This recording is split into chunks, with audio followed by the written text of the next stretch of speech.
హల్లెలూయా హల్లెలూయా దేవుడి నామంలో కూడొచ్చిన మీ అందరికీ నా వందనాలు తెలియచేసుకుంటూ ఉన్నాను. ఈరోజు మనం ధ్యానం చేసుకోబోతున్నటువంటి మరొక స్త్రీ మిరియాము.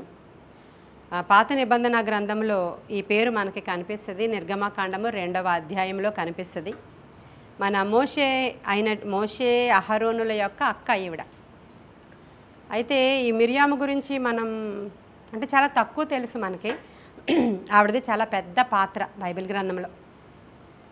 బైబిల్ గ్రంథంలో మొట్టమొదటి ప్రవక్త్రి ఆవిడే.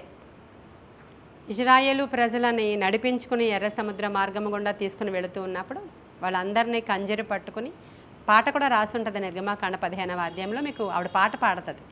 అంటే ఆవిడ సింగర్, ఆవిడ ప్రవక్త్రి. ఆ తర్వాత ఆవిడ వాళ్ళందరినీ మ్యూజిక్ ప్లే చేస్తూ నడిపిస్తుంది. అంటే మ్యూజిషియన్ కూడా ఆవిడ. చాలా తలాంతులు ఉన్నటువంటి స్త్రీగా మనం అక్కడ ఆవిడని చూస్తాం.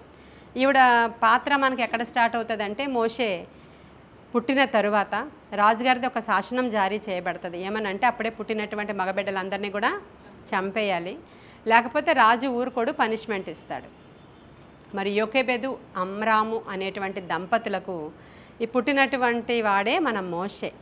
లేవి గోత్రంలో ఉన్నటువంటి వాళ్ళు ఆ యొక్క అమ్రాము యోకెబెదు వాళ్ళ తల్లిదండ్రుల పేర్లు. యోకెబెదు తల్లి పేరు, అమ్రాము తండ్రి పేరు. వాళ్ళకి పుట్టినటువంటి 3వ సంతానము మోషే పుట్టేటప్పటికల్లా అక్కడ ఉన్నటువంటి పరిస్థితులు ఎలా ఉన్నాయంటే చాలా గడ్డు పరిస్థితులు, చాలా టఫ్ సిచ్యుయేషన్స్ ఉన్నాయి అక్కడ. మోషేని అంటే మగబిడ్డలందరినీ చంపేయాలి, అదొక చట్టం జారీ చేయబడింది. ఈ సందర్భంగా యోకెబెదు అనేటువంటి స్త్రీ చాలా జ్ఞానవంతురాలు, తెలివైన స్త్రీ. ఇంకా ముందుకు పోతే మనం ఆవిడ చాలా ప్రార్థనా పరురాలని మనం ఒప్పుకోక తప్పదు. అక్కడ రాయబడి లేనప్పటికీ దేవుని మీద చాలా విశ్వాసం ఉన్నటువంటి స్త్రీ ఆవిడ, దేవుడి మీద ఆధారపడిన స్త్రీ ఆవిడ. కాబట్టే 3 నెలలు ఆ బిడ్డను చంపకుండా, నైలు నదిలో విసిరివేయకుండా, మరి మంత్రసానుల చేతిలోనికి వెళ్లకుండా ఆమె డెలివరీ చేసేసుకొని ఆమె ఆ బిడ్డను కనేసి ఆమె ఆ బిడ్డను దాచి 3 నెలల కాలం చంటి బిడ్డ ఏడుపు బయటికి వినపడకుండా ఉంచేంత టాలెంటెడ్ అంటే ఆవిడ ఎంత చురుకైనదో ఒకసారి మనం ఆలోచించాలి. 3 నెలల కాలం బిడ్డ పుట్టాక, మగబిడ్డని తెలిసాక, ఒకవేళ కానీ పుట్టాడు అని తెలిస్తే అక్కడ జరిగేది ఏంటంటే మొత్తం కుటుంబం అంతటిని చంపేస్తారు. పోతే పోయే 2 బిడ్డలు ఉన్నారు కదా మనకి, ఇంక రాజు శాసనానికి వెళ్ళిపోదామని ఆలోచిస్తారు ఎవరైనా. ఎందుకంటే అందరూ చచ్చిపోయాకంటే ఒక బిడ్డను వదులుకుంటే ఇంక దేవుడి రాజ్యంలోనికే వెళతాడని విడిచిపెట్టేయాలి సాధారణంగా, సహజంగా అందరూ పోయేకంటే. ఆలోచించండి. కానీ ఆమె విశ్వాసపు లెవెల్స్ ఏంటో నాకు తెలియదు, కానీ దేవుడే ఈ బిడ్డను చూసుకుంటాడని చెప్పి 3 నెలలు ఆవిడ దాచిపెట్టి 3 నెలల తరువాత జమ్ము పెట్టి తయారు చేసి దానికి కీలు పూసి, అంటే వండర్ఫుల్ ఇంజనీర్ కూడా ఆవిడే. అసలు చూడండి, వాటర్ లోపలికి రాకుండా ఉండేలాగా ఒక పెట్టిని తయారు చేసింది ఆ తల్లి. తన చేతి పని చూడండి ఎంత బాగుందో. ఆ స్త్రీ యొక్క చేతి పని, ఆవిడ తెలివితేటలు. ఆ చేతితో కీలు పూసి ఆ పెట్టిని తయారు చేసి నైలి నదిలో విడిచిపెట్టడానికి వెళుతున్నప్పుడు ఆవిడ కూతురు కూడా వెళుతుంది. చరిత్రకారుల అంచనా ప్రకారం 10 సంవత్సరాలు ఎవరికి? మిరియాముకి. చరిత్రకారులు కొంతమంది 5 సంవత్సరాలు అంటారు, కొంతమంది 10 సంవత్సరాలు అంటారు, లేదు ఇంకా పెద్దదే అంటారు, గ్యాప్ ఎక్కువ అంటారు, తెలీదు. మనం 10 సంవత్సరాలు అనుకుందాం. చిన్నపిల్ల అని రాసింది కదా, 10 సంవత్సరాల పిల్ల లేదంటే 6 సంవత్సరాల పిల్ల, ఏదైనా ఒకటే 10 అనుకుందాం. పోనీ ఆ బిడ్డను కూడా వెంట పెట్టుకుని తల్లి వెళ్ళి నైలు నదిలో ఆ బాక్స్ విడిచిపెడుతూ తల్లి ఏమని చెప్తుందంటే, చూస్తూ ఉండు తమ్ముడిని, చాలా జాగ్రత్తగా అబ్జర్వ్ చేయి. ఎవరు తీసుకెళ్తున్నారా, ఎవరైనా తీసుకున్నారా, లేకపోతే ఎవరైనా వచ్చి బిడ్డను ఏమైనా చేశారా, ఎక్కడి వరకు ఈ బాక్స్ వెళుతుందో కొంచెం నువ్వు కనిపెట్టు, నేను వెళ్ళిపోతాను. ఎందుకని భటులు అక్కడే తిరుగుతూ ఉంటారు ఆ నైలు నది దగ్గర. ఈ హెబ్రీ స్త్రీ అక్కడ కనబడితే వీల్లేదు, చిన్నపిల్లలు అయితే ఎక్కడైనా ఉండొచ్చు ఆటోమేటిక్గా. కాబట్టి ఈ హెబ్రీ స్త్రీ ఏం చేస్తుంది? వెళ్ళిపోయింది. తల్లి వెళ్ళిపోయింది, బిడ్డ మాత్రం ఆ పెట్టిని ఫాలో అవుతుంది. డైరెక్ట్గా నుంచోలేదు, దూరం నుంచి కనిపెడుతుంది. ఆ బాక్స్ ఎక్కడికి వెళుతుందో, ఆ గడ్డి మధ్యలోంచి, జమ్ము మధ్యలోంచి వెళుతూ ఉంది. ఆ బాక్స్ ఎక్కడి వరకు వెళుతుందో అలాగే వెళ్ళింది. అక్కడ చాలామంది స్త్రీలు ఉన్నారు కదా, చాలామంది. ఒక రాజకుమార్తె ఉంది, వాళ్ళ ఈజిప్షియన్స్, వాళ్ళ అలంకరణ వేరుంటుంది. వాళ్ళని చూస్తేనే బానిసలైన వీరికి భయము. ఆవిడకి కాపలాగా కొంతమంది రక్షక భటులు ఉంటారు, వాళ్ళని చూస్తే వీళ్ళకి ఇంకా భయం, ఎందుకంటే వీళ్ళు బానిసలు అక్కడ. అటువంటిది ఈ బిడ్డ యొక్క ఫస్ట్ మనము లక్షణం చూస్తాం ఇక్కడ, ఎంత జ్ఞానవంతురాలో చిన్నది. ఎంత జ్ఞానము కలిగి వివేకము కలిగి అక్కడ ప్రవర్తిస్తుందో మీకు కనబడుతుంది. తల్లి మాటకి లోబడి ఆ బాక్స్ కూడానే వెంబడించి బాక్స్ తెరిచి రాణిగారు చూశారు కదా, రాజకుమార్తె చూసింది. చూడగానే బట్టలు దాంట్లో పరిచి ఉన్నటువంటి బట్టలను చూసి ఆవిడ ఐడెంటిఫై చేసింది, ఈ బిడ్డ హెబ్రీయుల యొక్క బిడ్డ. బట్టలను బట్టి ఇది హెబ్రీయులు పిల్లల్ని విసిరేస్తారు కదా, చంపేస్తారు కదా, చంపేయాలి కదా, ఈ బిడ్డను దీంట్లో పెట్టి పంపించారని తెలుసు ఆమెకి. ఈమె ఏం చేయాలి అప్పుడు చెప్పండి? యాక్చువల్గా బిడ్డను తీసి ఇసిరేయాలి ఇలా నదిలోకి, చేయాల్సింది అది. ఎందుకంటే ఆవిడ ఈజిప్షియన్ కాబట్టి బిడ్డను తీసి వెంటనే విసిరాల్సింది. దేవుడు హృదయాలని ఎలా మారుస్తున్నాడో చూడండి. తల్లి యొక్క విశ్వాసమే ఇందుకు కారణం, తల్లి యొక్క భక్తే ఇందుకు కారణం, తల్లి యొక్క అసలు ఆసక్తి దీనికి కారణమని నేను అనుకుంటున్నాను. మనం అనుకోవాలి, అందరం అనుకోవాలి, అది ఖచ్చితంగా అనుకోవాలి. ఆ బిడ్డను చూసిన వెంటనే సుందరుడై ఉన్నాడంట ఆయన. హల్లెలూయా. కాబట్టి ఆ బిడ్డను చూసి చాలా ఆనందపడిపోయి హత్తుకొని, ఈ ఆనందంలో ఆవిడ ఉంది. ఈ లోపల ఈ చిన్నది వెళ్ళింది అక్కడికి. అసలు చూడండి, భయపడిపోయి సరే ఆవిడ తీసుకుందని ఇంటికి వెళ్ళి చెప్పేయాలి. త్వరగా పరిగెత్తికెళ్ళిపోయి ఆవిడ తీసుకుంది, పడేయలేదు, రాజకుమార్తె చేతిలోకి వెళ్ళేది, ఇది చెప్పేద్దాం అమ్మకాన్ని పరిగెత్తేయాలి కదా, పరిగెత్తలేదు. దగ్గరికి వచ్చింది. దగ్గరికి వచ్చి, మీకు ఈ చంటి బిడ్డను చూసుకోవడానికి దాది కావాలా అని అడిగింది. చూడండి, హల్లెలూయా చెప్పండి. మనమైతే ఓకే, రీచ్ అయిపోయింది, బాక్స్ వెళ్ళిపోయింది, ఆవిడ ఎత్తేసుకుంది, ముద్దు పెట్టుకుంది, పడేయలేదు, చెప్పేద్దాం మమ్మీకి అని పరిగెత్తేస్తుంది కదా. కానీ అసలు ఆవిడ యొక్క బాధ్యత, చిన్నప్పుడే ఇంటిని గూర్చిన బాధ్యత కొంతమంది పిల్లల్లో మనకు కనిపిస్తూ ఉంటుంది. ఇంట్లో కనిపెట్టుకోవడం, అమ్మని చూసుకోవడం, అమ్మ వెనకాలే తిరగడం, అమ్మని జాగ్రత్తగా కనిపెట్టుకోవడం, అమ్మ ఏం చేస్తుందో చేయడం, అమ్మ ఏమైనా పని అప్ చెప్తే జాగ్రత్తగా చేయడం. కొంతమంది పిల్లల్లో పెద్దయినా కూడా వాళ్ళు అలాగే ఉంటారు. చిన్నప్పుడు ఇంక ఇది ఏం ఉండదు కొన్ని పిల్లలకి. ఆవిడ ఏం చేసుకుంటుందో మాకెందుకు, ఎక్కడ ఉంటుందో మాకెందుకు, చిన్నప్పుడే తెలిసిపోద్దండి వాళ్ళ లక్షణాలు. మీకు చిన్నప్పుడే తెలిసిపోతుంది. మీకు ఆడపిల్లలైనా మగపిల్లలైనా చిన్నతనంలో వాళ్ళని చూసి సైకాలజిస్టులు వాళ్ళ యొక్క లక్షణాలు అడుగుతారు. మీకు సోషియాలజీ కదా నాది సబ్జెక్ట్, మెయిన్ సబ్జెక్ట్. పిహెచ్డి కాదులేండి, పీజీ వరకు చదివాను. పీజీలో నాది సోషియాలజీ కదా, దాంట్లో ఇవన్నీ ఉంటుంది అనమాట. మనస్తత్వ శాస్త్రం ఉంటుంది దాంట్లో. ఇద్దరు పిల్లల్ని ఒకళ్ళని అడవిలో పెట్టి పెంచడం, ఒకళ్ళని సిటీలో పెట్టి పెంచడం, వాళ్ళిద్దరి యొక్క మైండ్ సెట్ ఎలా ఉందో, పరిస్థితుల ప్రభావాలు ఎలా ఉన్నాయో, వాళ్ళు చిన్నప్పుడే వాళ్ళని చూసి మనము వాళ్ళని ఎలాగా పెద్ద అయిన తర్వాత ఎలా ఉంటారనేది చెప్పడం, ఇలాంటి సబ్జెక్ట్స్ ఉంటాయి దాంట్లో. ఇప్పుడు చిన్నప్పుడే ఈమె చాలా ఏమంటారు, ఇంటిని చక్కబెట్టుకునే లక్షణాలు కలిగినటువంటి జ్ఞానవంతురాలైనటువంటి ఒక బాలిక కనబడుతుంది మీకు. దగ్గరికి వెళ్ళి ఏమంటుంది, 3 నెలలు ఇంట్లో ఉన్నాడు కదా బాబు. ఇది కూడా ఒకసారి చూడండి లాజిక్. 3 నెలలు ఇంట్లోనే పెరిగినప్పుడు తమ్ముడు తమ్ముడు తమ్ముడు అని కదా ఆడుకుంటాం కదా. తమ్ముడు, ఇదిగో తమ్ముడు ఏడుస్తున్నాడు, ఏడవకుండా చూడు, బయట అసలు వినబడకూడదు, ఇవన్నీ తెలుసు. వినబడితే చంపేస్తారు వాళ్ళు, అన్నీ తెలుసు ఆ కుమార్తెకి, అన్నీ తెలుసు. అప్పుడు దగ్గరికి వెళ్ళి మా తమ్ముడు గురించి ఎవరినైనా చూడాలా అని వచ్చేయాలి నోట్లోంచి. ఈ పాప చూడు ఎంత వైజ్గా మాట్లాడిందో. మరి తన కోసం పాలు ఇవ్వడానికి మమ్మీని తీసుకురానా అని అడగట్లేదు, దాదిని తీసుకురానా అని అడుగుతుంది. హల్లెలూయా. భలే ఐడియా, భలే చెప్ప, వీళ్ళు పట్టరా అన్నది ఆవిడ. హల్లెలూయా. ఎంత ఇక్కడ ఈ చిన్న ఇన్సిడెంట్లోనే మిరియామ గురించి ఇంకేం చెప్పక్కర్లేదు మనం. ఈ చిన్న సందర్భంలో ఆవిడ ఎంత వివేకము కలిగినటువంటి, చిన్నతనములోనే జ్ఞానము, వివేకము, ఆలోచన, ధైర్యము, ఈ 4 కనబడతాయి ఒకే దాంట్లో. ఇంక వేరుగా చెప్పాల్సిన ధైర్యం ఎందుకు? అసలు అంతమంది సైనికులను చూస్తే వాళ్ళు విపరీతంగా వీళ్ళని కొడతారు, వీళ్ళని అసహ్యించుకుంటారు. అసలు అందరి పిల్లల్ని నిర్దాక్షిణ్యంగా చంపేస్తున్నారు. వణుకొచ్చేయాలి అక్కడికి వెళ్ళేసరికి, అంతే కదా. ఆ బిడ్డను ఎప్పుడైతే వాళ్ళు ఇలా చేతిలో పట్టుకున్నారో ఏడుపు వచ్చేయాలా, వణుకొచ్చేయాలా, చంపేస్తారేమో అని ఇంకా ఏడ్చేయాలా చిన్నది. కానీ ఎంత ధైర్యశాలో చూడండి. కాబట్టి ఈ లక్షణాలన్నిటినీ బట్టి దేవుని యొక్క సెలక్షన్ వండర్ఫుల్గా ఉంటుంది. దేవుడు అక్కడ సెలెక్ట్ చేసుకున్నాడు అమ్మాయిని. హల్లెలూయా. ఎలా తెలుసు మనకి ఆయన సెలెక్ట్ చేసుకున్నాడు అని? మీకా గ్రంథం ఇప్పుడు తెరవాలి మీరు. మీకా గ్రంథము 6వ అధ్యాయము 4వ వచనము. మీకా గ్రంథము 6వ అధ్యాయము 4వ వచనం. ఐగుప్తు దేశములో నుండి నేను మిమ్మును రప్పించితిని, దాసగృహములో నుండి మిమ్మును విమోచించితిని, మిమ్మును నడిపించుటకై మోషే, అహరోను, మిరియాములను పంపించితిని. హల్లెలూయా. గాడ్స్ సెలెక్షన్, గాడ్స్ సెలెక్షన్లో విమెన్ ఉంది అక్కడ. హల్లెలూయా చెప్పండి. ఈరోజు స్త్రీల రిట్రీట్ కదా ఇది. నేను అనేక మంది స్త్రీలను గురించి మాట్లాడుతున్నాను కదా మీతో. ఇప్పుడు దేవుడు ఏర్పాటు చేసుకున్న వాళ్ళలో స్త్రీ ఉందా? అహరోను మిరియామునే ఏర్పాటు చేసుకున్నారా దేవుడు? లేదు కదా. ఆయన చెప్తున్నాడు, ఆయన స్వయంగా మాట్లాడుతున్నాడు. మీకా గ్రంథంలో ప్రభువు మాట్లాడుతున్నాడు. మీరు ఎలా ఉన్నారంటే అని వారి గురించి మాట్లాడుతూ, వాళ్ళ యొక్క లక్షణాల గురించి మాట్లాడుతూ, అసలు మిమ్మల్ని ఐగుప్తు దేశంలో నుంచి నేను మిమ్మల్ని రప్పించి ఆ దాసగృహములో నుంచి మిమ్మల్ని నేను విమోచించాను కదా, మీకోసం నేను సెలెక్షన్ చేసుకున్నాను. అక్కడ ఐగుప్తు దేశంలో ఉన్న హిబ్రూ స్త్రీలలో ఇంకెవరు లేరా అంటే చాలామంది ఉన్నారు. ఈ లేవి వంశంలో లేరా అంటే చాలామంది ఉన్నారు.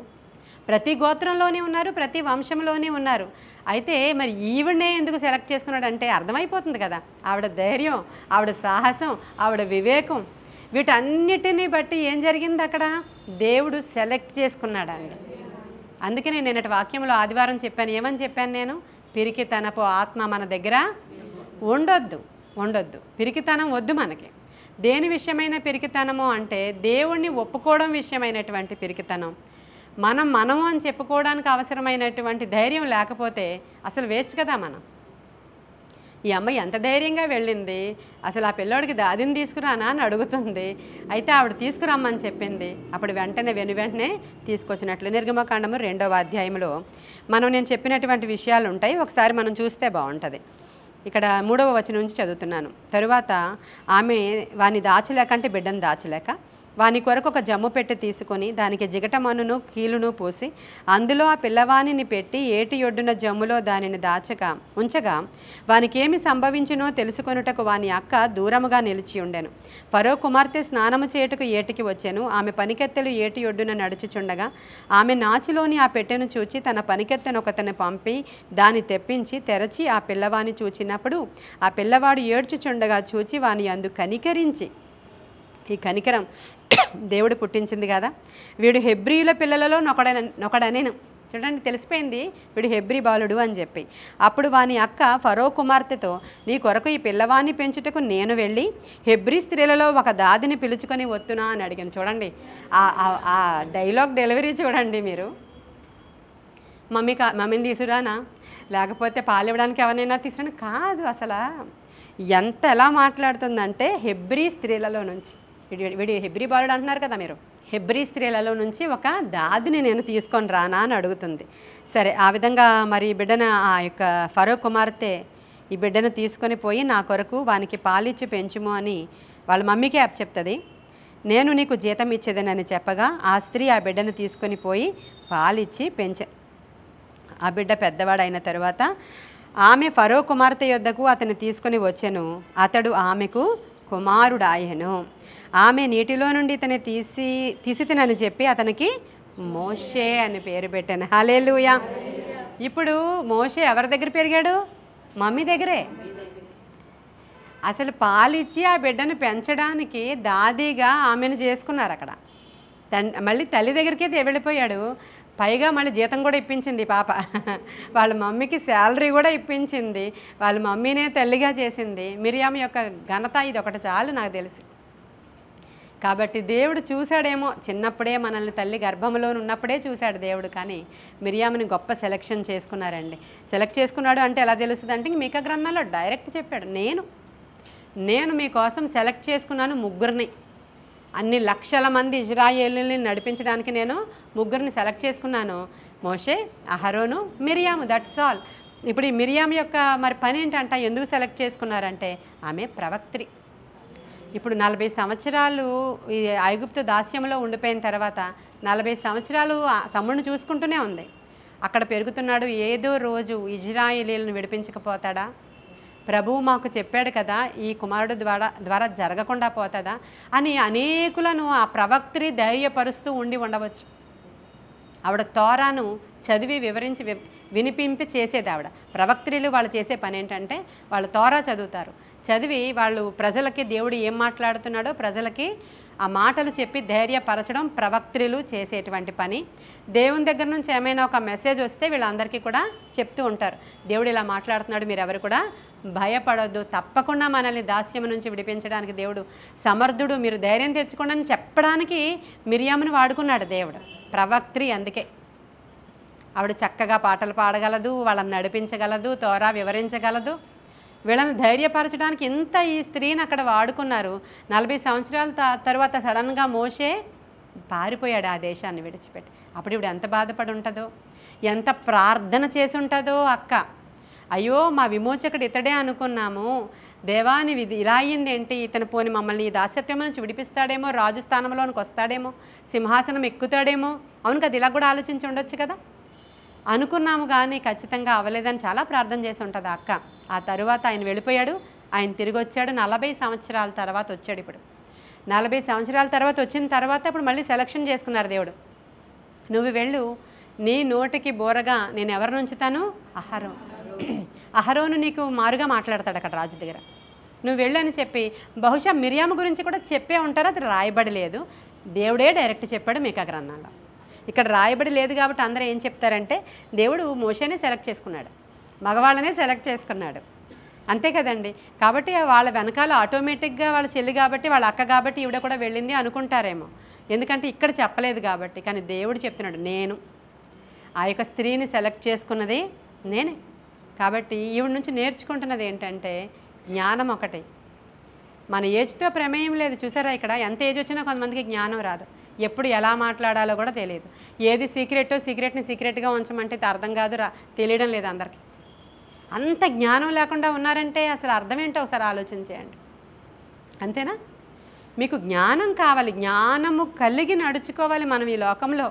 జ్ఞానం లేకపోతే పాములా ఎలా ఉండాలంటే మనం వివేకం, చాలా వివేకంగా ప్రవర్తించాలి. అవును నాకు తెలియలేదు అని చిన్నపిల్లలాగా ఇంకా ఎదిగే కొద్దీ చిన్నపిల్లలాగా ప్రవర్తిస్తుంటే ఎలా అవుతుంది? ప్రభా నాకు జ్ఞానహీనురాలిని నేను, నాకు జ్ఞానం లేదు, నాకు జ్ఞానం ఇవ్వండి అని అడిగితే ఎవడా దేవుడు ఇస్తాడు కదా. నాకు జ్ఞానం లేదు, నేను ఇలాగే మాట్లాడతాను నాకు అని అలా ప్రవర్తిస్తూ ఉంటే ఎలా అవుతుందో మరి నాకు అర్థం కాదు. ఉన్న పరిధిలో జ్ఞానంతో వాడబడ్డం అనేది దేవుడు ఇచ్చేదే, అది దేవుడు జ్ఞానం. అది ఎక్కడ ఎలా ఉండాలో అదే వివేకం అంటే. ఎక్కడ ఎలా ఉండాలో, ఎక్కడ ఎలా మాట్లాడాలో ఖచ్చితంగా ఒక క్రైస్తవుడికి తెలిసి ఉండాలి అంతే. ఖచ్చితంగా జ్ఞానం ఇచ్చేవాడు ఆయన. ఇప్పుడు ధైర్యము, వివేకము, జ్ఞానము కలిగి ఈమె ఇజ్రాయిలీల మధ్యలో వాడబడుతున్నటువంటి ఒక ప్రవక్త్రి. ఇప్పుడు ఇన్ని లక్షణాలు ఈవిడ దగ్గర నుంచి మనం తీసుకున్నాం. దేవుడే డైరెక్ట్గా ఈవిడిని సెలెక్ట్ చేసుకున్నారు.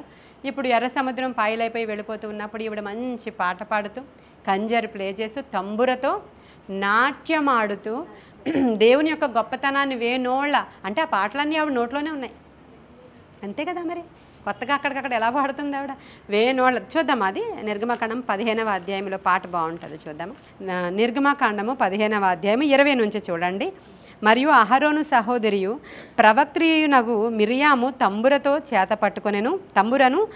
పట్టుకొనెను. స్త్రీలందరూ తంబురలతోనూ నాట్యముతోనూ ఆమె వెంబడి వెళ్ళగా మిరియాము వారితో కలిసి ఇట్లు పల్లవి ఎత్తి పాడెను. ఇప్పుడు ఆవిడ పాట ఇది: యెహోవాను గానము చేయుడి, ఆయన మిగుల అతిశయించి జయించెను. గుర్రమును దాని రౌతును సముద్రములో ఆయన పడద్రోసెను. మోషే ఎర్ర సముద్రము నుండి జనులను సాగచేయగా వారు షూరు అరణ్యములోనికి వెళ్ళి దానిలో 3 దినములు నడిచిరి. అచట వారికి నీళ్లు దొరకలేదు. అంతలో వారు మారాకి చేరిరి. మారా నీళ్లు చేదైనవి గనుక. ఇదంతా కూడా ఇంకా ఆవిడ పాట పాడింది వేరు, ఇదంతా కూడా చెప్తున్నది వేరు. ఇదంతా కూడా మోషే రాశాడు కదా, నిర్గమకాండం అంతా మోషే రాశాడు కాబట్టి ఆయన దాని తర్వాత రాస్తున్నటువంటి సందర్భం.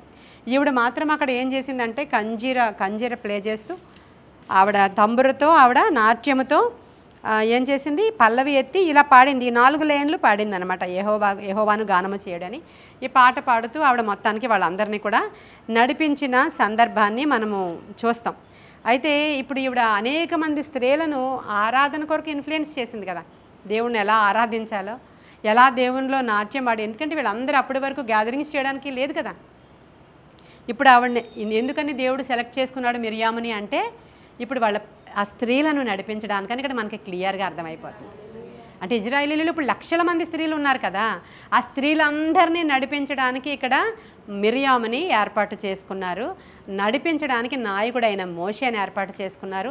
యాజకత్వము చేయడానికి అహరోనుని, అబ్బాయి అసలు ఒకే కుటుంబంలో నుంచి ఆ ముగ్గురిని ఏర్పాటు చేసుకున్నారంటే కారణం ఆ తల్లిదండ్రులను దేవుడు ప్రేమించాడో తెలియదు, వారు దేవుని ఎడల వాళ్ళు కనపరిచిన విశ్వాస్యత ఎంత గొప్పతో తెలియదు. ఈ యొక్క మిరియాము లేవి ముని మనమరాలు. ఈవిడ ఎవరు? లేవి యొక్క ముని మనమరాలు ఈ మిరియాము, అహరోను, మోషే కూడా లేవికి ముని మనమళ్ళు అన్నమాట వీళ్ళందరూ కూడా. కాబట్టి ఇలాంటి గొప్ప ధైర్య సాహసాలతో ఈవిడ నడిపించి తీసుకుని వెళుతూ ఉన్నప్పుడు ఈ ఒక అవిధేయత ఆవిడ జీవితంలోనికి వచ్చింది. ఇది మన అందరికీ మిరియాము అనగానే జ్ఞాపకం వచ్చేస్తుంది కదా. మిరియాము అనగానే ఆవిడ దగ్గర ఒక్క చిన్న ఇంత గొప్ప లక్షణాలు, ఇంత గొప్ప నడిపించేటువంటి తలాంతు, ఇంత ధైర్యము కలిగి ఇంతలాగా ఇజ్రాయేలీల్ని అక్కడ మోషే కూడా లేనప్పుడు కూడా 80 సంవత్సరాలు నిజంగానే ఇజ్రాయేలీల ప్రజలకు ఒక ధైర్యం చెప్పే ప్రవక్త్రిగా ఆవిడ ఉందని మనం నమ్మక తప్పదు. ఇప్పుడు ఈవిడ నాట్యం ఆడుతూ నడిపిస్తుంది కదా ఎర్ర సముద్రం పాయలవగానే. ఆవిడ ఏజ్ ఎంత? 90 సంవత్సరాలు ఆవిడ డాన్స్ చేస్తూ వాళ్ళందరినీ నడిపించి వెళుతున్నప్పుడు. ఎందుకని 90? అప్పుడు ఆయనకి 80, మోషేకి 40 సంవత్సరాలు ఈజిప్ట్లో ఉండిపోయాడు. 40 సంవత్సరాలు ఆయన వెళ్ళిపోయాడు. 40 సంవత్సరాల తర్వాత తిరిగి వచ్చాడు కదా, అంటే 80 అక్కడికి. 80 సంవత్సరాలు అప్పుడు కాలింగ్ వచ్చింది దేవుడిది. అంటే 10 సంవత్సరాలు అనుకున్నాం మనం మిరియాముకి. కాబట్టి ఆవిడ 90 సంవత్సరాలు అప్పుడు నాట్యం ఆడుతూ వీళ్ళందరినీ తీసుకుని వెళుతుంది. ఈ అమ్రాము 130 సంవత్సరాలు బ్రతికాడు. ఆ లేవి దగ్గర నుంచి ఆ జనరేషన్ అంతా 130 వాళ్ళు అలా బ్రతికారు. కాబట్టి 100 సంవత్సరాలైనా వీళ్ళు బహుశా ఇప్పుడున్నటువంటి 50-60 సంవత్సరాల వయసులో ఉన్నటువంటి స్త్రీలకు సాటిగా ఉండుండొచ్చు. కాబట్టి ఆవిడ అలా నాట్యం ఆడుతూ తీసుకుని వెళ్ళిపోయింది. ఇంత గొప్పగా వాడబడుతున్నటువంటి ఈ స్త్రీ, ఇంత గొప్పగా దేవుడి చేత ఏర్పాటు చేసుకున్నటువంటి ఈవిడ ఒక చిన్న అవిధేయత చేసింది. అదేంటంటే మన మోషే గారు పెళ్లి చేసుకున్నారు. ఎవరిని చేసుకున్నారు? కూషు దేశపు స్త్రీని. సెకండ్ మ్యారేజ్ అది. కూషు దేశపు స్త్రీని పెళ్లి చేసుకున్నారు. ఆవిడ ఎలా ఉంది? నల్లగా ఉంది. మన మిరియాముకి నచ్చలేదు. ఆ స్త్రీ మిరియాముకి నచ్చలేదు. ఆ జాతావిడిని చేసుకోవడం ఇష్టం లేదు. అది కూడా కాకుండా ఇన్ని లక్షల మందిని మోషే తీసుకుని వెళ్ళడం, అసలు దేవుడు ముఖాముఖి మోషేతో మాట్లాడడం, మోషేకి వచ్చిన ఆధిక్యతను బట్టి కొంచెం జలస్ కూడా వచ్చింది. దేవుడు ఆయనతోనే మాట్లాడతాడా, మనతో మాట్లాడ్డా? మనం మాట్లాడడానికి అర్హులము కామా అనే సణుగుడు మీకు కనబడుతుంది. ఆవిడ గురించి మనం చూద్దాం. సంఖ్యాకాండం 12వ అధ్యాయం దగ్గరకు వచ్చేసాం మనం. చూడండి, నేను చదువుతున్నాను. మోషే కూషు దేశపు స్త్రీని పెండ్లి చేసుకుని ఉండెను గనుక అతడు పెండ్లి చేసుకొనిన ఆ స్త్రీని బట్టి మిరియాము, అహరోనులు అతనికి విరోధముగా మాట్లాడిరి. వారు మోషే చేత మాత్రమే యెహోవా పలికించినా ఆయన మా చేతను పలికింపలేదా అని చెప్పుకొనగా యెహోవా ఆ మాట వినేను. ఎవరు మాట్లాడుకుంటున్నారు? బ్రదర్సే సిస్టర్స్ గురించి మాట్లాడుకుంటున్నారు. సిస్టరు బ్రదరు కలిపి ఇంకో బ్రదర్ గురించి మాట్లాడుకుంటున్నారు. మనం అనుకుంటాం మన అన్నదమ్ముల గురించి, మన అక్క చెల్లెల గురించి చెడ్డ మాటలు మాట్లాడుకున్నప్పుడు, మా అక్కని నేను అంటాను, మా చెల్లి కాబట్టి అన్నాను, పక్కింటి వాళ్ళని అన్నానా? మా చెల్లి నేనే కదా తిట్టుకున్నాం, మీకెందుకు మధ్యలో అనే గొడవలు కూడా ఉంటుంటాయి మధ్యలో. అంటే చెల్లినైనా అక్కనైనా అనేటువంటి హక్కు నీకేం లేదు. ఒకవేళ అక్క కానీ చెల్లి కానీ దేవునితో ఎక్కువగా వాడబడుతూ ఉన్నా, ఎలా ఉన్నా సరే అక్కని గురించి చెల్లిని గురించి నువ్వు సణుక్కున్న సణుగుడు కూడా దేవుడు వింటాడు. ఇక్కడ విన్నాడంట ఆయన. వాళ్ళిద్దరూ అహరోనును మిరియాము సణుక్కుంటున్నారు. ఇద్దరు సణుగుడు స్టార్ట్ అయ్యింది ఆవిడ దగ్గరే. ఇద్దరు కలిపి నేను ఆవిడ దగ్గరే ఎందుకన్నాను, మనమే ఎందుకు కించపరుచుకుంటాం, మనం స్త్రీలం అయ్యుండి. కానీ జరిగింది అదే. ఇక్కడ రాయబడలేదు కానీ సణుగుడు అక్కడ నుంచే స్టార్ట్ అయిందని ఎప్పుడు తెలుస్తుందో చెప్తాను మీకు. ఇక్కడ వాళ్ళిద్దరు కూడా పెండ్లి చేసుకున్న ఆ స్త్రీని బట్టి మాట్లాడి, వారు మోషే చేత మాత్రమే కాక యెహోవా పలికించేనా ఆయన మా చేతను పలికింపలేదా అని చెప్పుకుంటున్నారు. అంటే మోషేతోనే మాట్లాడి అందరికీ చెప్తాడా దేవుడు? మేము ప్రవక్తలం కాదా? నేను ఇంతవరకు వాడబడలేదేంటి, ఇంతవరకు దేవుడు చెప్పింది నేను చెప్పలేదేంటి అనే ఉద్దేశం అక్కడ ఆవిడకి. అలా వాళ్ళిద్దరూ సణుక్కుంటూ ఉన్నప్పుడు యెహోవా ఆ మాట, మోషే వినలేదు ఆ మాట. ఇది చూశారు కాదు మీరు, దేవుడు వినేశారు. మనం చాలా బాధపడిపోతూ ఉంటాం కదా, మన గురించి ఎవరైనా ఏమన్నా అన్నారు అనగానే, చూసావా చూసావా చూసావా నన్ను ఇలా అన్నారంటే నేను వినలేదు కానీ అదిగో ఆ కీర్తి చెప్పింది అని చెప్పి అలా అనుకుంటూ ఉంటాం కదా. అసలు మనకు అసలు అనవసరం అది. మాట్లాడుకొని ఏమంటారా అనుకొని, వాళ్ళు అనుకునే కొద్దీ బ్లెస్సింగే మనకి. యాక్చువల్గా అయితే అనుకోవాలి, వాళ్ళు మనల్ని అనాలి. అలా అనడానికి కూడా కొన్ని ఏర్పాట్లు చేస్తూ ఉంటాడు దేవుడు. కొంత డిలే చేస్తాడు నాకు. ఎందుకని? వాళ్ళు అననీయమ్మ అక్కడ పెరగాలి బ్యాంక్ అకౌంట్, అది కొంచెం తక్కువ ఉంది, దాని తర్వాత స్విస్లో కూడా వేసేసాక అప్పుడు మొత్తం చేస్తానులే నీకు. హల్లెలూయా. ఖచ్చితంగా ఇవన్నీ జరుగుతాయండి. ఎవరైనా మిమ్మల్ని నిందించి దూషించి చెడ్డ మాటలెల్లా మీ మీద మాట్లాడుకుంటున్నప్పుడు మీరు హల్లెలూయా, మీరు ధన్యులు. పరలోకములో మీ ఫలము అవ్వాలంటే ఇది జరగాలి. కాబట్టి కొంత నేనే అలౌ చేశాను. నేనే కొంత అలౌ చేశాను, వాళ్ళు అలా అనుకునేలాగా అనేది కూడా ఉంది సబ్జెక్ట్. కాబట్టి ఇప్పుడు వీళ్ళిద్దరూ మాట్లాడుకుంటే ఆయన వినేశారు, మోషే వినలేదు. చాలా కోపం వచ్చింది. ఆయన చాలా పక్షపాతము గల దేవుడిని నేను అంటాడు ఆయన. నేను ఏర్పాటు చేసుకున్న సేవకుల విషయంలో ఎవరైనా కానీ చిన్న మాట అంటే నేను అసలు సహించలేకపోతాను. జెలస్ గాడ్ నేను అని ఆయనే చెప్పుకున్నాడు ఆయన. నేను అసలు తట్టుకోలేను అంటాడు ఆయన. ఆది నుంచి ఇప్పటి వరకు కూడా ఉంది అది. అసలు తట్టుకోలేడు అంట ఆయన. ఎందుకంటే సెలక్షన్ అయింది. ఆయన సెలక్షన్ నువ్వు పేరు పెట్టి మాట్లాడుతుంటే ఒకసారి ఎలా ఉంటుందో ఒక్కసారి చెప్పండి. సెలెక్ట్ చేసుకున్నది ఆయన. ఆయన సెలక్షన్ నువ్వు ఇలా పేరు పెట్టి పాయింట్అవుట్ చేసి మాట్లాడుతున్నావు. అప్పుడు ఊరుకుంటాడు ఆయన. నేను కదా మోషేని సెలెక్ట్ చేసుకున్నాను, వీళ్ళు ఏంటి పాయింట్అవుట్ చేస్తున్నారు అని కోపం వచ్చి వెంటనే మోషే నువ్వు మీ అన్నయ్య మీ అక్క ప్రత్యక్ష గుడారం దగ్గరికి రండి. చూడండి వెంటనే దేవుడు ఇన్వాల్వ్ అయిపోయి ఇంతే చెప్పారు. చూడండి మీరు కావాలంటే ఇక్కడికి రాగానే ఇప్పుడు ప్రభు ఇక్కడికి వచ్చారు, ఆయన విన్నారని ఆ మాట వినేను. మోషే భూమి మీదనున్న వారందరిలో మిక్కిలి సాత్వికుడు. యెహోవా చెప్తున్నారు ఇప్పుడు చూడండి. యెహోవా 4th వర్సెస్ చదువుతున్నాను చూడండి. యెహోవా మీరు ముగ్గురు ప్రత్యక్ష గుడారమునకు రండని హఠాత్తుగా మోషే అహరోను మిర్యాములకు, అంతే నేను ఇప్పుడు చెప్పిందే, వెంటనే ఒక ఆజ్ఞ. వెంటనే మీ ముగ్గురు ఆ ప్రత్యక్ష గుడారం దగ్గరికి రండి అని చెప్పగానే ఆ ముగ్గురు రాగా యెహోవా మేఘస్తంభములో దిగిపోయాడండి దేవుడి పైనుంచి. ఒక భక్తుడి కోసం, ఒక సేవకుడి కోసం, ఆయన సెలెక్ట్ చేసుకున్న వారి కోసం దేవుడు ఏదైనా చేస్తాడు. మనమందరం కూడా ఏర్పరచబడిన వాళ్ళం, ఆయన చేత పిలువబడిన వాళ్ళం. దేనికి భయపడాల్సిన అవసరత మనకి నిజంగా లేదు. ఎందుకంటే నిజముగా మనం పరిశుద్ధంగా ఆయన చెప్పిన పనిని పనిగా చేసుకుని వెళ్ళిపోతూ ఉంటే ఎన్నో ఆటంకాలు రావచ్చు, మధ్యలో నీళ్లు లేకపోవచ్చు, మధ్యలో ఎన్నో సమస్యలు రావచ్చు. మన దగ్గర ఏమీ లేవు, తిండి పెట్టడానికి నేను ఎక్కడి నుంచి ఇన్ని చేపలు తేగలను, మాంసాహారం ఎక్కడ ఇవ్వగలను అని అడుగుతున్నాడు. ఆయన దగ్గర ఏం లేదు బ్యాంక్ బ్యాలెన్స్, నేను చూసుకుంటా అంటాడు ఆయన. కానీ ఆయన అంటే ఎంత మాత్రం కూడా ఆయన ఒప్పుకోవడం చెప్పడానికి ఇది పెద్ద ఎగ్జాంపుల్. కాబట్టి మనల్ని ఎవరైనా ఏమైనా అన్నప్పుడు నీవు నీతిగా కానీ వెళుతుంటే, నువ్వు మౌనముగా ఉండి వాళ్ళ మీద ప్రేమ చూపిస్తూ నీ మట్టికి నువ్వు జీవిస్తే చాలా బాగుంటుంది. అది ఆయనే ఇన్వాల్వ్ అవుతాడు. న్యూ టెస్టిమెంట్లో కూడా చెప్తాడు, మీరు మౌనంగా ఉండండి నేను చూసుకుంటాను. కానీ మనం ఉండం కదా చిన్నారి, ఉండాలి. కాబట్టి ఇప్పుడు ఏం జరుగుతుంది? ఆ యెహోవా మేఘస్తంభములో దిగి ప్రత్యక్షపు గుడారము యొక్క ద్వారమునొద్ద నిలిచి అహరోను మిర్యాములను పిలిచాను. అయిపోయింది, ఇక్కడ జడ్జిమెంట్ జరుగుతుంది. దేవుడే స్వయంగా ఒకసారి అక్కడికి రండనగానే తప్పు చేసిన వాళ్ళకి ఎలా ఉంటుందో చెప్పండి ఒకసారి. ఇంక అసలు ఎలా ఉండుంటుందో వాళ్ళకి నేనైతే ఆలోచించుకోలేను.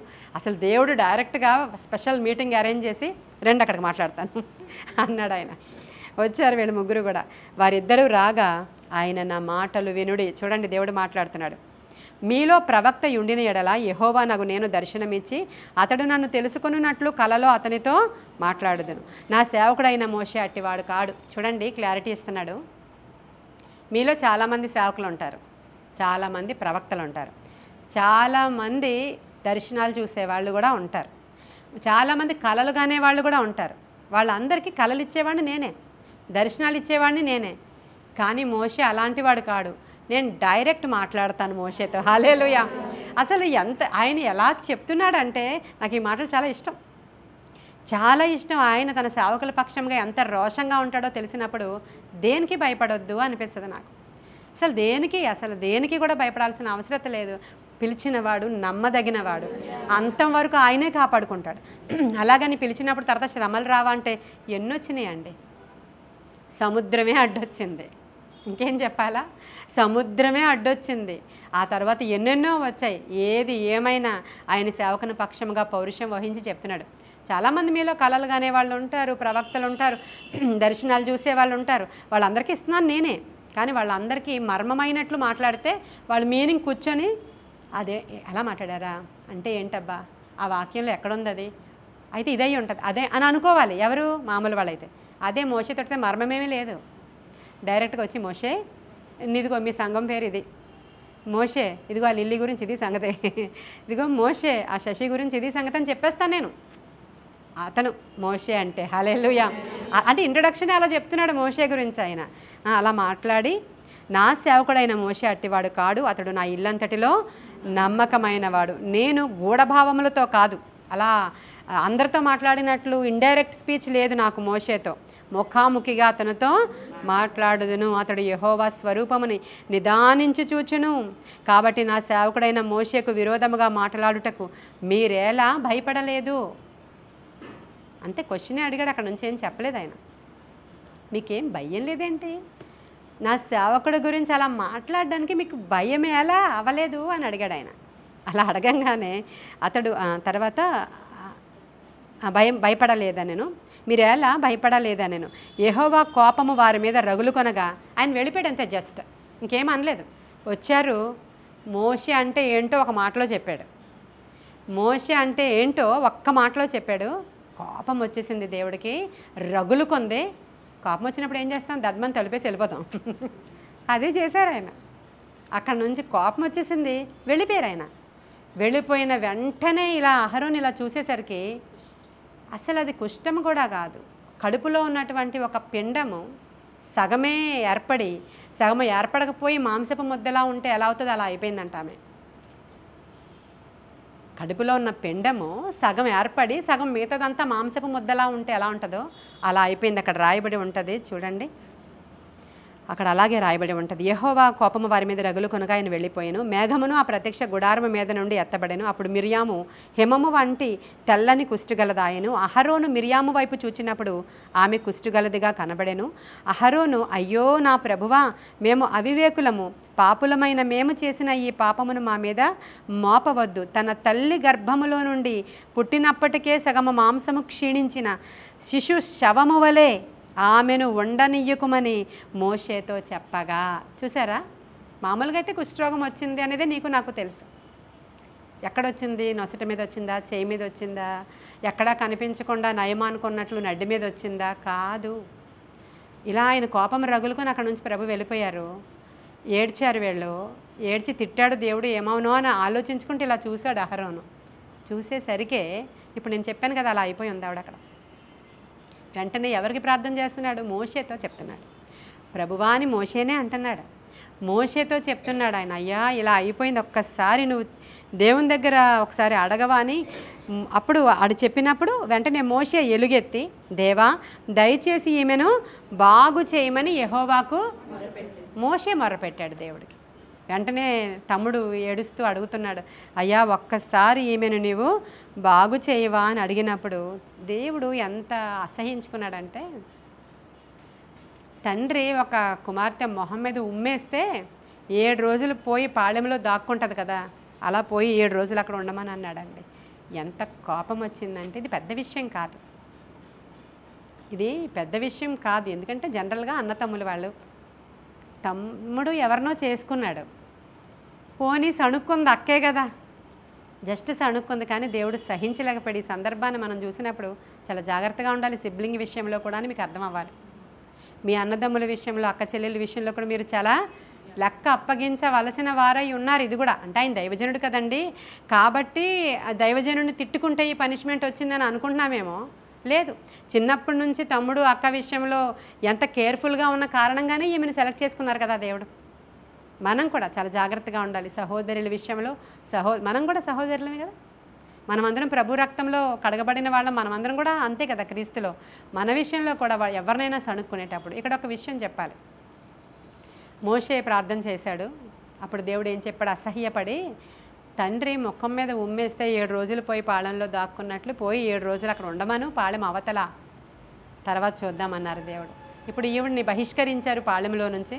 7 డేస్ ఆవిడ 7 రోజులు పాళెము అవతల ముఖం చాటేసుకొని ఎవరికి కనిపించకుండా ఆవిడని బహిష్కరించారు 7 డేస్.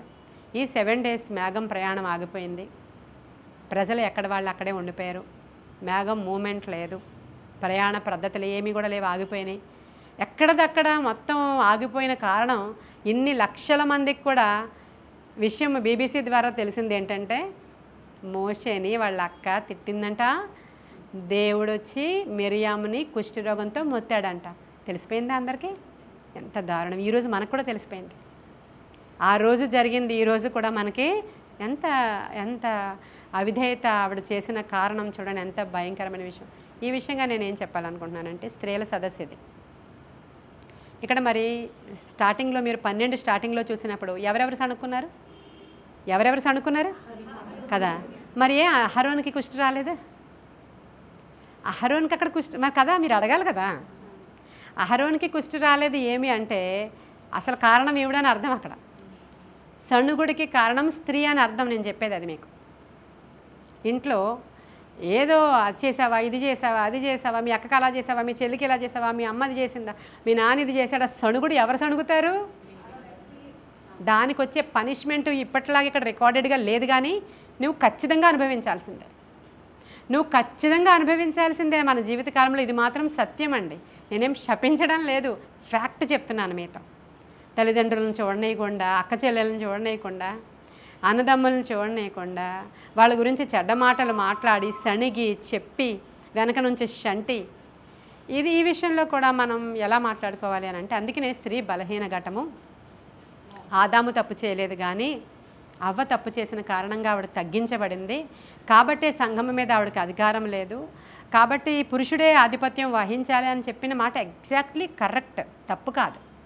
ఎందుకంటే స్త్రీలకి పురుషులకి శరీర నిర్మాణంలో తేడాలు ఉన్నాయి. పురుషులు వాళ్ళు నిజంగా దేవుడి చేత ఏర్పాటు చేయబడిన నాయకులైతే జ్ఞానం కలిగి ఉంటారు అనడంలో ఎలాంటి డౌట్ లేదు.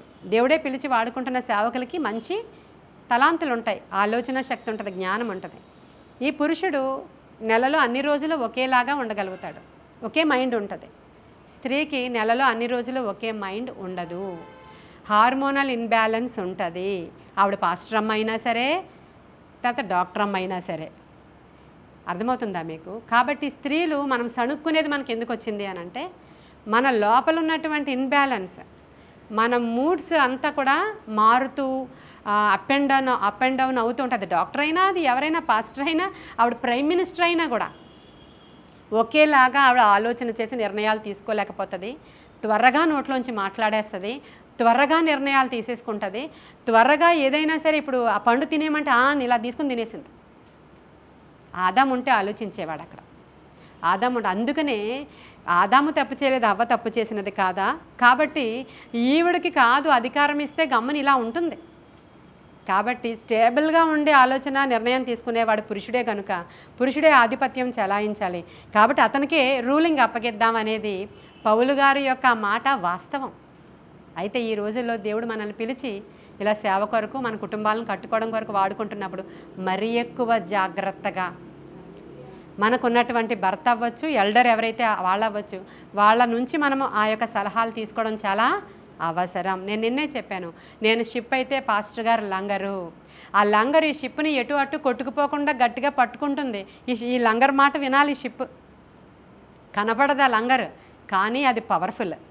ఈ లంగర్ నువ్వేంటి నాకు కావాల్సింది, నువ్వు లేదు నేనే షిప్ని ఎక్కడికి వెళ్ళిపోతానంటే బంగ్లాదేశ్ షిప్ వైజాగ్ వచ్చేసినట్లు ఉంటుంది. అప్పుడు ఏమవుతుంది? పెయింట్లు లేవు, ఏమీ లేవు, అసలు రూపురేఖలే లేవు, ఒక మూల ఇసుకలో కూరుకుని పోయి ఉన్నట్లు సేవ ఉంటుంది. కాబట్టి పురుషుడి యొక్క మాట వినుట అవసరమా లేదా? వినాలి మీరు కూడా. నువ్వే రూలింగు, నువ్వు చెప్పిందే వేదము, ఇంకా నీదే అంతా కాదు. ఇద్దరు కూర్చుని ఏకాత్మతో ఏక మనసుతో సలహాలు తీసుకోవాలి, మాట్లాడుకోవాలి. కూర్చుని అంటే ఒకే విధమైనటువంటి నిర్ణయాలు తీసుకునేటప్పుడు కూడా అతను ఒకటి చెప్తే నువ్వు ఒకటి చెప్పావు, సరే ఇద్దరికి సూట్ అవ్వలేదు, కొన్ని రోజులు ఆగండి. అలా ఈ లోపల నీకు ఉన్నటువంటి పిచ్చి పోతుంది. ఆ తర్వాత ఆయన ఏం చెప్తున్నాడో మనకి అర్థమవుతుంది. ఇది స్త్రీ. ఇప్పుడు స్త్రీల సదస్సు కదా అని అస్తమాని స్త్రీ స్త్రీ స్త్రీ అంటే అవ్వదు. అక్కడ మనలో ఉన్నటువంటి లోపాల గురించి కూడా మనం మాట్లాడుకుంటూ, ఎందుకు మిరియాము ఎంత తెలిసి కూడా అంటే ఈ స్త్రీలు కొన్ని సందర్భాల్లో తప్పిపోయారు, ఈ అవిధేయతలు ఎందుకు వచ్చాయి, పనిష్మెంట్ తర్వాత దేవుడు మరలా క్షమించడానికి కారణం కూడా బహుశా నీకు ఎంత వయసు వచ్చింది, ఏమి ఇంకా నువ్వు మంచిగా నిర్ణయం తీసుకోలేక, నీ నోరుని నువ్వు కంట్రోల్ పెట్టుకోలేక, మళ్ళీ ఇంకొకళ్ళు చూసి ఆ విధంగా అనకుండా అన్నట్లుగా పనిష్మెంట్ ఇచ్చి వెంటనే మళ్ళీ మంచిగా చేశారు కదా. 7 రోజులే మ్యాటర్. కొన్ని రాజులను చూపించాను నేను మీకు, వాళ్ళకి ఏమన్నా పోయిందా కుష్ఠరోగం? అది సంగతి. ఇక్కడ స్త్రీలో కూడా ఉన్న కొన్ని బలహీనతల కారణంగా ఆవిడక్కడ క్షమించబడింది. ఎలాగో ఈ రోజు కూడా నువ్వు నేను క్షమించబడుతున్నాం. అలాగే చనిగేస్తాం, తిట్టేసుకుంటాం, ఇంకా మూలిగేస్తాం, ఇంకా ఎత్తేస్తాం పాత్రలు, నీ నోరు ఉంది కదా అని, ఇవన్నీ కూడా. కాబట్టి దీని విషయంలో కూడా ప్రభువుని ఈరోజు నేను అడుగుతాను ప్రతిరోజు, నాయన నాకు తెలుసు నా మెంటల్ కండిషన్, నాకు తెలుసు నేను ఎప్పుడెప్పుడు ఎందుకు అరిచేసేలా ఎందుకు ఏడ్చేస్తాం, ఎందుకు అరిచేస్తాం, కొంతసేపటికి మళ్ళీ అమ్మ ఎందుకు అరిచాను నేను. జ్ఞానం ఉంటే పోనీ అదన్నా ఆలోచిస్తారు, కొంతమంది అయితే అదే ఆలోచించారు. లేదు నేనే రైట్, ఎప్పుడు నేనే రైట్. కొంతమంది స్త్రీలు మొండోళ్ళు ఉంటారు, జ్ఞానం తెచ్చుకుంటే ఈరోజు నేను చెప్పింది కరెక్ట్ అని ఎంతమంది నమ్ముతారు? చేతులు ఎత్తిన వారిని దేవుడు దీవించును గాక. ఈరోజు నువ్వు ఎలాంటి దానివో నీకు అర్థమైందా? అర్థమైంది కదా. అర్థమైంది కాబట్టి మనమే పెద్ద జ్ఞానవంతులం కాదు. ఈవెన్ సంఘాన్ని నడిపిస్తున్న నేను, కుటుంబాన్ని నడిపిస్తున్న మీరు కూడా మనకు ఒక లంగర్ ఉంది కాబట్టి జాగ్రత్తగా. అంటే ఆయన ఒక మూర్ఖుడు అయి ఉండొచ్చు నాబాల్లాగా. అటువంటి సందర్భాలలో ఆలోచన కొరకు ప్రభువుని అడగాలి. ఇలా కూడా ఉంటారు కదా, ఇంకా ఆయన ఇచ్చిన సలహా విన్నామంటే మొత్తానికే మూసేసుకుని వెళ్ళిపోవాలి. అలాంటి మూర్ఖులు ఉంటారు కొంతమంది. అలానే నేను ఆ మూర్ఖుల సలహా వినండి అని నేను చెప్పట్లేదు, మూర్ఖుడని డబ్బా వేయండి అని కూడా నేను చెప్పట్లేదు. కానీ ప్రభువు దగ్గర మీరు సలహా కోసం వేచి ఉంటే, అబిగైల్ అదే చేసింది. ఆ రాత్రంతా ఆలోచించింది, ప్రభువు దగ్గర సలహా అడిగింది. వీడిని అడగడానికి వీడు అసలు 24 గంటలు తాగేసి ఉంటాడు, నేనేం అడుగుతాను అని ఆలోచించినప్పుడు ప్రభువే ఆలోచన చెప్పాడు. ప్రభువే చెప్పాడు, దావీదుని ఎవ్వడ ఏం చేయలేడు, ఆయన జీవం ఇదిగో నేను ఇక్కడ భద్రపరిచి ఉంచాను. సౌలే ఏం చేయలేకపోయాడని దర్శనం చూపించాడు అబిగైల్కి. కాబట్టి వెళ్ళి అదే మాటలు అక్కడ మాట్లాడుతుంది. హల్లెలూయా. లేకపోతే ఆవిడకేం తెలుసు దావీదు యొక్క జీవము దేవుడు భద్రపరిచి ఉంచిన జీవపు మూటలో ఉందని ఆ మాటలు ప్రవచిస్తుంది. ఎందుకని? దర్శనం చూసింది రాత్రి. హల్లెలూయా. కాబట్టి ఇవన్నీ యజమానుడి గురించిన వాస్తవాలు, స్త్రీల గురించినటువంటి వాస్తవాలు ఇవి. కాబట్టి స్త్రీ పాపం ఎలా సణిగింది, అక్కడ ఆ స్త్రీ అలా తొందరపడిపోయింది. అనేక మంది స్త్రీలు అలా తొందరపడతారేమోనని మీరు సంఘాన్ని నడిపించేటప్పుడు ఒంటరిగా వెళ్ళిపోకండమ్మా, మీరు నిర్ణయాలు తీసుకోకండమ్మా, జాగ్రత్త అని చెప్పడానికి పౌలు కొన్ని సూచనలు ఇచ్చాడు. అంతే తప్ప పూర్తిగా సేవ చేయకూడదని కాదు, పూర్తిగా అధికారం కలిగి పురుషుల మీద నెత్తి మీద కూర్చోమని కూడా కానే కాదు. ఇద్దరము ఆ సేవలో పార్టిసిపేట్ చేసేటప్పుడు ఈ విధంగా ముందుకు వెళ్ళడం. ఒకవేళ భర్త లేకుండా స్త్రీలు నడిపిస్తున్న వారైతే ఇంకా ఎల్డర్స్ సహాయం, ఎల్డర్స్ సలహాలు, సంఘంలో పెద్దలు అనబడే వాళ్ళ సీనియర్స్ సలహాలు తీసుకోవడం కూడా చాలా అవసరం. ఈ విషయాలన్నీ చాలామంది సేవ చేసే వాళ్ళు కూడా ఈ వాక్యాలు వింటున్నామని నాకు మెసేజ్లు పెడుతున్నారు. కాబట్టి వారికి కూడా ఉపయోగకరంగా ఉంటుందని ఈ మాటలు నేను మీతో షేర్ చేసుకుంటున్నాను. ఈ మాటలు మనకి సరిపోతాయి అనుకుంటున్నాను. సంఖ్యాకాండంలోనే 20వ అధ్యాయం 1వ వచనంలో, తర్వాత ఆవిడ వృద్ధురాలు అయిపోయిన తర్వాత అక్కడ హీల్ అయిపోయారు, మళ్ళీ వీళ్ళందరూ ప్రయాణమై వెళ్ళిపోయారు. సీను అరణ్యం దగ్గరికి వచ్చిన తర్వాత షూరు అరణ్యం దగ్గరికి సీను అరణ్యమే, కాదేశి ప్రాంతం వస్తారు వాళ్ళు. అక్కడికి వచ్చిన తర్వాత ఆవిడ మామూలుగానే చనిపోతుంది, మృతులలో పాతి పెట్టబడుతుంది. ఆవిడ మిరియాము. ఈరోజు మిరియాము నుంచి చాలా ఎక్కువ పాఠం నేర్చుకున్నాము, చాలా మంచి విషయాలు నేర్చుకున్నామని నేను నమ్ముతున్నాను. నేను కూడా ఈవిడ నుంచి చాలా ఎక్కువ విషయాల్ని నేర్చుకున్నాను నేను. కాబట్టి ఇదే మీతో చెప్పడానికి నాకు ప్రభు అవకాశం ఇచ్చారు. కొన్ని మాటలు దేవుడు మన వెనుకిడిలో దీవించును గాక. ప్రార్థన చేసుకుందాం.